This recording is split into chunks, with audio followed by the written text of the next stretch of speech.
스데반의 설교는 당시 유대인들의 신학 체계와 성전 사상을 완전히 뒤흔들어 놓은 역대급 설교였습니다. 하지만 이 설교로 스데반은 돌에 맞아 순교하게 되지요. 그러나 참으로 놀라운 것은 스데반이 설교한 이후로 이 복음은 예루살렘을 넘어 사마리아와 이방 땅으로 새롭게 나아가게 됩니다. 그동안 예루살렘에만 머물렀던 이 복음의 방향이 이제는 이방 땅으로 전환하게 되어지는 놀라운 역사의 명설교가 된 것입니다. 그렇다면 과연 이 스데반 집사의 위대한 설교에는 어떤 내용들이 담겨져 있고 오늘을 살아가는 우리들에게는 어떤 귀한 도전을 주는지 이제 다 같이 본문으로 들어가 살아계신 하나님의 음성 듣게 되기를 주님의 이름으로 축원합니다. 한번 따라 하시겠습니다. 무례하지 않고 겸손한 설교. 스데반은 신성 모독과 성전에 대한 반항을 선동했다는 죄로 공회에 끌려와 있습니다. 당시 재판 관례에 따르면 피고인에게는 고소한 내용에 대한 변호의 기회가 주어졌습니다. 그래서 공회 최고의 의장격인 대제사장이 스데반에게 고소 내용에 대한 사실 여부를 물으며 변론의 기회를 주고 있는 것입니다. 1절 함께 읽습니다. 시작. 대제사장이 이르되 이것이 사실이냐? 여러분, 여기서 이 대제사장이 과연 누구일까요? 그는 가야바 대제사장입니다. 가야바 대제사장, 어디서 많이 들어본 사람 아닙니까? 몇 해 전 예수님을 신문하고 형을 선고했던 그 장본입니다.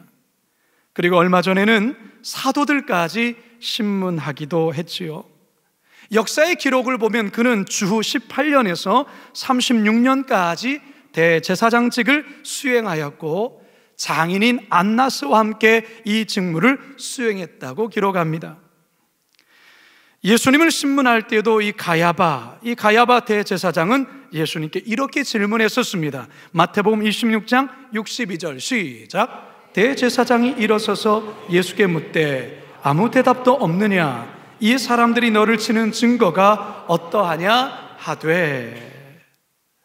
지금 스데반은 예수님이 신문받았던 그곳에서 거짓 증인들의 고소에 의해 예수님과 똑같이 신문을 받고 있습니다. 그런데 예수님과 스데반이 다른 차이점이 하나가 있습니다. 예수님은 공에 끌려와 신문을 받을 때에 별다른 말씀을 하지 아니하시고 침묵하셨습니다. 하지만 스데반은 아주 적극적으로 자신의 생각을 청중들에게 피력합니다. 사실 이것이 그의 설교가 된 것이지요. 스데반은 다음과 같은 말로 설교를 시작합니다. 2절 상반절입니다. 시작. 스데반이 이르되 여러분 부형들이여 들으소서. 여러분 부형들이여 들으소서. 스데반은 청중들을 부형이라고 부르고 있습니다. 부형이란 한자어로 아버지와 형제들이라는 말이죠. 그래서 또 다른 번역의 성경을 보면 어르신들 그리고 형제 여러분들 이렇게 번역하기도 합니다. 여기서의 아버지는 아마도 대제사장을 비롯한 공회의 종교 지도자들을 지칭하는 말일 것입니다. 형제들은 스데반을 고발한 이 모든 참관자들을 가리키는 것이죠. 사실 스데반으로서는 억울하게 고소를 당하여 사실 그 자리에 있기 때문에 고발자들을 향해 아주 격하게 그리고 감정적인 어투로 말을 시작할 수도 있었을 것입니다. 그런데 스데반은 그렇게 하지 않습니다. 스데반은 참으로 겸손하면서도 청중들에 대한 예를 갖추어 정중하게 말을 꺼내고 있습니다. 성도 여러분, 굳게 닫혀있는 사람의 마음을 여는 열쇠 중에 하나가 바로 겸손입니다. 겸손은 특별히 강대상에서 하나님의 말씀을 전하는 목회자에게 아주 중요한 태도 중에 하나라 여겨집니다. 설교자가 겸손하게 설교하려면 제일 먼저 성도들에 대한 하나님의 긍휼의 마음을 가져야 합니다. 긍휼의 마음, 즉 불쌍히 여기는 마음이에요. 이게 하나님의 마음이겠죠. 이 마음을 가질 때 설교자는 겸손하게 설교할 수 있습니다. 청중들인 여러분도 마찬가지입니다. 청중들은 설교자의 설교를 겸손하게 경청해야 합니다. 판단과 정죄의 자세가 아니라 무례하거나 거만한 자세로 설교를 들어서는 안 됩니다. 성도들이 겸손하게 설교를 경청하기 위해서는 설교자의 말을 사람의 말이 아니라 하나님의 말씀으로 받을 수 있어야 합니다. 여기에 겸손이 필요한 것입니다. 사무엘의 고백이 단위에서 설교하는 설교자나 또한 청중석에 앉아서 하나님의 말씀을 듣는 청중들에게 이 사무엘의 고백이 필요한 것이죠. 사무엘서 3장 10절 하반절입니다. 시작. 사무엘이 이르되 말씀하옵소서 주의 종이 듣겠나이다 하니, 강단에서 설교하는 설교자도 그리고 청중석에 앉아서 하나님의 말씀을 듣는 여러분들도 말씀하옵소서 주의 종이 듣겠나이다. 바라기는 설교자나 청중들 모두가 하나님의 말씀을 겸손하게 전하고 또한 겸손하게 경청함으로 날마다 말씀의 은혜 속에 살아가시는 우리 모두가 되기를 주님의 이름으로 축원합니다. 두 번째 따라 하시겠습니다. 하나님의 본심을 드러내는 설교. 스데반은 이제 본격적으로 청중들을 향해 설교하기 시작합니다. 가장 먼저 믿음의 조상인 아브라함에 관해 이야기를 하지요. 2절 하반절에서 4절입니다. 시작.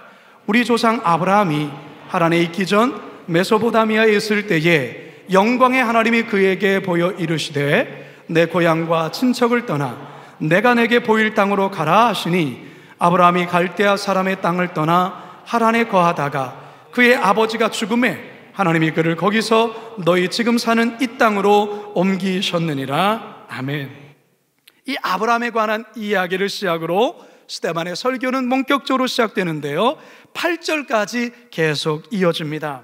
하나님이 아브라함과 언약을 맺으시고 하나님은 그 언약을 신실하게 지키셨다라는 내용이 1절에서 8절까지이죠.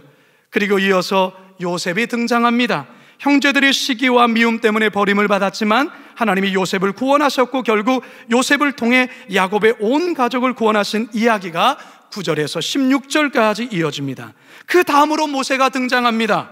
모세 이야기는 스데반의 설교 중에서 가장 길게 언급되는 내용인데요, 17절에서 44절까지입니다. 전체 설교 분량의 절반을 차지할 정도이죠. 그러면서 마지막에 증거의 장막, 즉 성막이 만들어지게 된 내용을 잠시 언급을 해요. 44절을 같이 한번 읽어봅니다. 시작.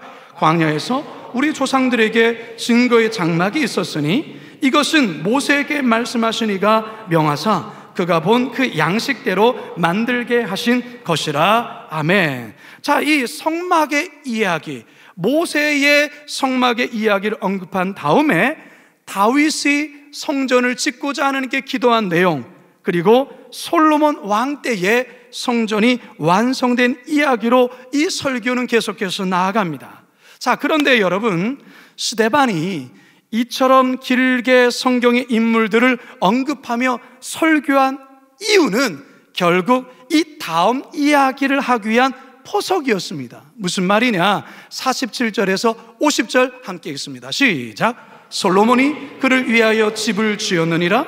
그러나 지극히 높으신 이는 손으로 지은 곳에 계시지 아니하시나니 선지자가 말한 바 주께서 이르시되 하늘은 나의 보좌요 땅은 나의 발등상이니 너희가 나를 위하여 무슨 집을 짓겠으며 나의 안식할 처소가 어디냐? 이 모든 것이 다 내 손으로 지은 것이 아니냐 함과 같으니라. 아멘. 여러분, 무슨 말일까요? 하나님은 손으로 지은 성전에 계시지 않는다, 그 말인 것입니다. 사실 이 같은 내용은요, 헬라파 유대인들이 스데반을 고발한 내용과 연결되어 있습니다. 헬라파 유대인들은 스데반이 모세 율법을 어기고 성전이 필요 없다고 주장했다며 스데반을 고발했던 것이죠. 스데반은 그들이 고발한 내용에 대해 아브라함을 시작으로 솔로몬 왕까지 성경을 두루 이야기하면서 유대인들이 하나님과 예루살렘 성전에 대해 잘못 이해하고 있는 점을 지금 스데반은 이 긴 설교를 통해 장황하게 설명했다라는 것입니다. 그러면서 결론적으로 말하는 것이 무엇입니까? 솔로몬이 하나님을 위하여 집을 지었지만 선지자의 말에 하나님은 인간이 지은 그 장소에 거하시는 것이 아니다 라는 것을 강조하고 있는 거예요. 스데반은 이사야서 66장 1절에서 2절을 인용하면서 무소부재하신 하나님이 온 천하의 편재에 계시기 때문에 결코 사람이 지은 곳 그곳에만 계시는 것이 아니다, 그렇게 결론적으로 이야기를 하는 것입니다. 그런데 여러분, 이 스데반의 이 선언은 유대인들에게는 청천벽력과도 같은 선언이었어요. 그동안 유대인들이 믿어왔던 신앙, 다시 말해서 그들은 예루살렘에 성전이 있기 때문에 하나님이 이곳에 계시는 것이고 우리는 그분의 선민이다라는 자부심을 느꼈던 거예요. 이곳에서 드리는 제사만이 유일한 제사이고 그래서 유일하게 죄사함을 받을 수 있는 곳이 예루살렘에 있다라고 그들은 확신 있게 믿었던 것입니다. 그런데 그것에 대해서 그 신학을 송두리째 흔드는 이와 같은 엄청난 도전의 말을 스데반이 선언하고 있는 것이죠. 그런데 여러분, 스데반의 말이 진실이에요. 스데반의 말이 진짜라는 말이라는 것이죠. 하나님은 모든 유대인들이 지금 스데반이 말하고 있는 이거를 알기를 원하셨다라는 거예요. 하나님의 본심이 이거라는 것이죠. 여러분, 유대인들은 어느 누구도 따라올 수 없는 종교적인 열심과 열정을 갖고 있는 민족이에요. 하지만 하나님의 본심을 전혀 모르고 있다라는 거예요. 잘못된 방향으로 그들은 하나님을 향해 열심을 갖고 열정을 갖고 섬기고 있다라는 거예요. 여러분, 여기에서 중요한 한 가지가 있습니다. 열심보다 더 중요한 것이 있어요. 그것은 올바른 방향입니다. 신앙의 열심을 갖고 있는 자들, 이단들에게는 우리의 수배나 넘는 열심과 열정을 갖고 있어요. 그러나 중요한 것은 무엇이냐? 방향의 방향. 엉뚱한 방향을 가지고서 열심을 낼 때에 그건 아무 의미가 없는 거예요. 열정보다 더 중요한 것이 있어요. 그것은 하나님의 본심을 아는 거예요. 하나님의 뜻을 아는 거예요. 자기 생각에, 자기의 뜻에 아무리 열정을 갖고서 열심히 일해도 그건 하나님과 상관이 없는 거예요. 사랑하는 여러분, 우리가 이 스데반의 이 설교를 통하여서 우리 또한도 점검해 보셔야 되는 거예요. 우리가 부모인 우리가 자녀를 키울 때에 참 속상할 때가 무엇이죠? 자녀가 부모의 본심을 몰라줄 때 부모로서 마음이 속상하지 않습니까? 더 나아가 부모를 오해해요. 부모를 오해하면 부모들은 굉장히 슬프죠. 마음이 상합니다. 하나님도 똑같아요. 유대 백성들이 모세 율법을 잘못 이해하고 있어요. 성전에 대해서도 너무나도 큰 오해를 갖고 있다는 것이죠. 그저 눈에 보이는 성전과 율법에 매여서 자기 열심으로, 자기 열정으로 하나님을 섬겼던 거예요. 하나님은 이런 유대인들을 향한 긍휼의 마음을 갖고 있었던 거예요. 그래서 스데반의 설교를 통해 하나님의 본심을 그들에게 알려줬던 것입니다. 네, 여러분, 우리가 성경을 창세기부터 쭉 읽다 보면 하나님은 구약의 여러 선지자를 통해서 항상 하나님께 삐껴나가는 열심과 열정을 갖고 있지만 하나님의 본심을 모르는 그들을 향해 하나님 끊임없이 당신의 본심을 말하고 그들을 돌이키라고 말한 것이 참 많습니다. 여러분, 미가 선지자 또한도 이러한 말씀을 우리에게 전하는데요, 미가서 선지자 미가서 6장 6절에서 8절입니다. 함께 읽습니다. 시작. 내가 무엇을 가지고 요 앞에 나아가며 높으신 하나님께 경배할까? 내가 번제물로 1년 된 송아지를 가지고 그 앞에 나아갈까? 여호와께서 천천의 숫 양이나 만만의 강물 같은 기름을 기뻐하실까? 내 허물을 위하여 내 맏아들을 내 영혼의 죄로 말미암아 내 몸에 열매를 드릴까? 사람아, 주께서 선한 것이 무엇임을 내게 보이셨나니 여호와께서 내게 구하시는 것은 오직 정의를 행하며 인자를 사랑하며 겸손하게 내 하나님과 함께 행하는 것이 아니냐. 할렐루야. 종교적인 열심으로 제사를 드리는 것이 아니라, 그걸 내가 원하는 것이 아니라 공의를 행하고 인자를 사랑하고 겸손히 하나님과 동행을, 그게 내가 원하는 거다, 이 말씀하시는 거예요. 하나님은 지금 이 시간도 이 선포되는 말씀을 통해서 당신의 뜻을, 당신의 본심이 무엇인지를 여러분들에게 알려주고 계세요. 따라서 여러분들은 그 하나님의 본심을 알려고 애쓰셔야 돼요. 하나님이 여러분들이 대단한 일을 많이 하는 것을 원하기보다 하나님이 여러분들의 마음을 원하세요. 하나님이 여러분들의 마음과 연결되어지기를 원하세요. 여러분과 교제하며 여러분과 사귐을 갖기를 원하세요. 그리고 여러분과 동행하기를 원하세요. 따라서 오늘날 설교자는 성경 속에 하나님의 뜻인 하나님의 본심을 찾아내야 하고, 성도들에게 설교를 통해 하나님의 본심을 잘 알려주어야 해요. 스데반처럼 말이죠. 그리고 성도들은 하나님의 본심이 무엇인지를 이 설교를 통해서 귀를 기울이고 그 뜻을 알고 여러분의 삶의 자리에서 순종하며 살아가야 하는 것이에요. 그래야 할 때 우리의 심령은 주님이 주시는 기쁨으로 충만케 될 뿐만 아니라 이 충만한 삶을 날마다 주님과 누리며 살게 될 것입니다. 그런 삶을 살아가시길 주님의 이름으로 축원합니다. 마지막 세 번째 따라 하시죠. 죄에 관해 거침없이 선포하는 설교. 스데반 집사의 설교는 이제 막바지에 다다릅니다. 그런데 앞에서 참으로 겸손하게 그리고 차분하게 설교했던 스데반 집사가 갑자기 돌변합니다. 종교 지도자들과 헬라파 유대인들을 향해서 아주 거침없이 그들의 죄악들을 폭로하기 시작합니다. 51절 상반절입니다. 시작. 목이 곧고 마음과 귀에 할례를 받지 못한 사람들아. 목이 곧은 자들이라는 것은 출애굽기에서 금송아지를 만들어 하나님께 큰 죄를 범했을 때 하나님이 모세를 통해 이스라엘 백성을 지칭했던 바로 그 표현이에요. 이 목이 곧은 백성들. 결국 종교 지도자들과 헬라파 유대인들을 향해서 너희는 목이 곧은 자들이다, 즉 교만하며 우상 숭배하는 자들이다, 그렇게 선언하고 있는 거예요. 이어서 마음과 귀에 할례를 받지 못한 사람들아. 이 표현은 자신들은 선민의 표시로 할례를 받았다고 생각하며 자신은 선민이라 여기는 그들을 향해서 너희는 진정한 할례를 받지 못한 자다, 구원받지 못한 자다라고 선언한, 청천벽력과 같은 선언이죠. 그러면서 스데반은 왜 너희들이 그런 자인지에 대해 그 이유를 하나하나 밝히며 그들의 죄를 까발리고 있어요. 첫 번째, 그들은 성령을 거스른 죄를 지었기 때문에 51절 하반절입니다. 시작. 너희도 너희 조상과 같이 항상 성령을 거스르는도다. 성령을 거스른 죄를 지었어요. 두 번째로 메시아를 죽인 살인죄를 지었다, 그렇게 말해요. 52절 시작. 너희 조상들이 선지자들 중에 누구를 박해하지 아니하였느냐?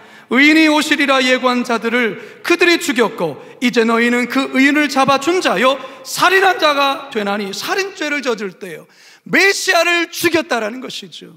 세 번째로는 천사가 전한 율법을 받고도 지키지 않았다, 그렇게 말해요. 53절 시작. 너희는 천사가 전한 율법을 받고도 지키지 아니하였도다 하니라. 세 가지를 말합니다. 성령을 거스른 죄, 메시아를 죽인 살인죄, 율법을 지키지 않은 죄.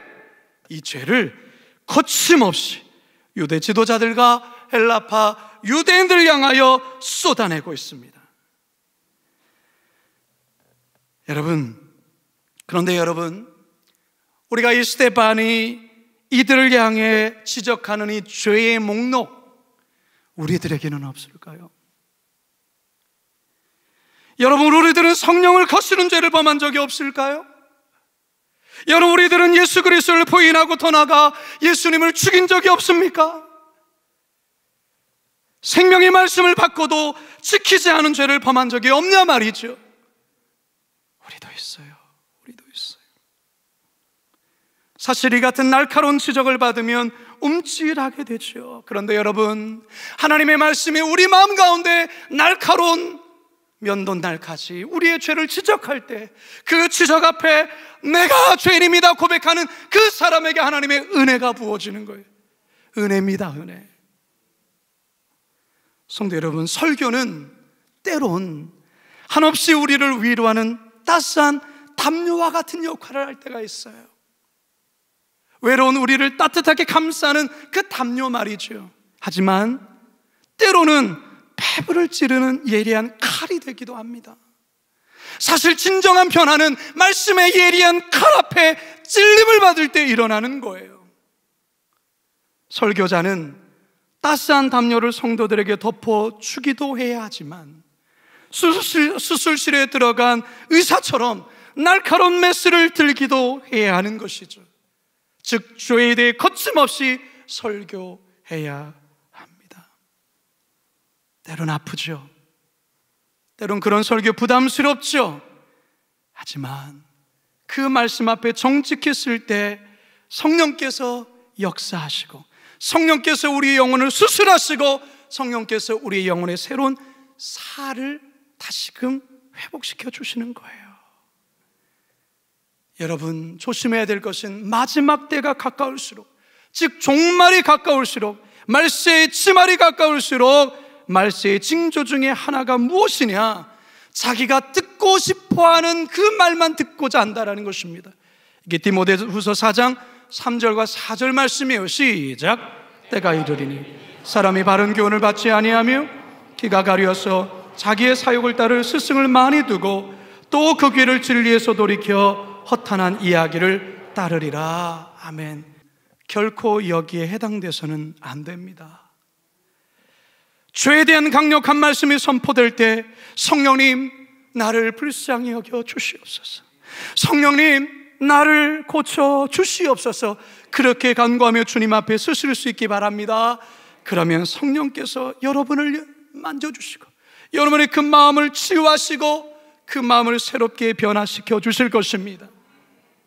이제 저는 말씀을 마치려 해요. 성도 여러분, 오늘날 하나님은 설교자를 통해 하늘의 음성을 우리 성도들에게 들려주십니다. 따라서 오늘날 저를 포함한 모든 설교자는 위대한 설교자 스데반 집사와 같이 첫째로 무리하지 않고 겸손하게 설교를 해야 합니다. 두 번째로 하나님의 본심을 잘 드러내는 설교를 온전히 감당해야 됩니다. 셋째로 죄에 관해서는 거침없이 그리고 담대하게 설교해야 합니다. 그렇다면 성도들은 어떻게 해야 할까요?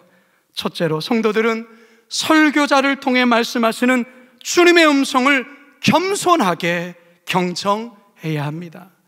둘째로 설교를 통해 말씀하시는 하나님의 본심을 깨닫고 그 말씀 앞에 나의 생각을 내려놓고 순종해야 합니다. 세 번째, 죄에 대한 날카로운 선포 앞에 회개하며 마음을 돌이켜야 합니다. 그러면 영혼이 살아나고 교회가 살아납니다. 매주일 선포되는 말씀을 통해 우리를 인도하시는 하나님을 체험하게 될 것입니다.